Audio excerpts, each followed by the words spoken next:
लाडक्या गणरायाच्या आगमनाची सर्वजण आतुरतेनं वाट पाहतात. भाद्रपद शुद्ध चतुर्थीला गणपती बाप्पाच्या मूर्तीची पूजा करण्याची प्राचीन परंपरा आपल्याकडे आहे. देशभरासह अन्य देशातही मोठ्या प्रमाणात गणेश उत्सव साजरा केला जातो. गणपती बाप्पाच्या आगमनाची यंदाची तारीख, महत्त्व आणि पूजेचा शुभ मुहूर्त याविषयीची माहिती आपण जाणून घेऊयात पुण्यातील प्रसिद्ध ज्योतिषी वेदमूर्ती कुलदीप जोशी यांच्याकडून. नमस्कार, मी ज्योतिषी कुलदीप जोशी. आजच्या दिवशी जाणून घेऊ की आपल्या लाडक्या गणपती बाप्पांचं आगमन आपल्या घरी केव्हा आणि कसं करायचं आहे.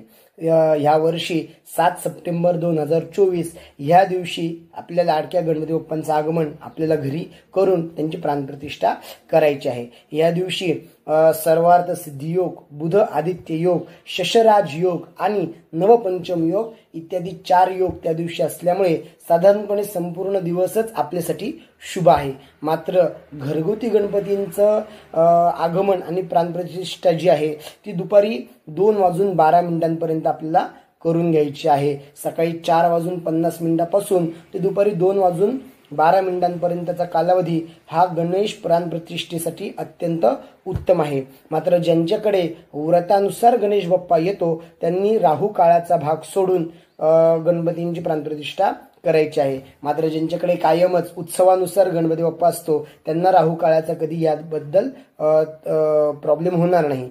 तसेच यावर्षी गौरींचं आगमन सुद्धा अनुराधा नक्षत्रावर 10 सप्टेंबर 2024 या दिवशी आहे.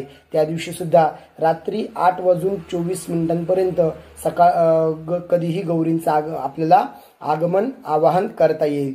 ज्येष्ठ नक्षत्रावर नेहमीप्रमाणे आपलं पूजन करून मूळ नक्षत्रावर गौरींचं विसर्जन रात्री 9:53 कधीही करता येईल. या वर्षीचे सगळे मुहूर्त जवळपास जास्त काळ असल्यामुळे कुठल्याही प्रकारची मनात शंका न ठेवता तुम्ही हा गणपती उत्सव अत्यंत शांतपणे आणि आपल्या आनंदानुसार करू शकता. धन्यवाद. Shivani Dhumal, news 18 local, Pune.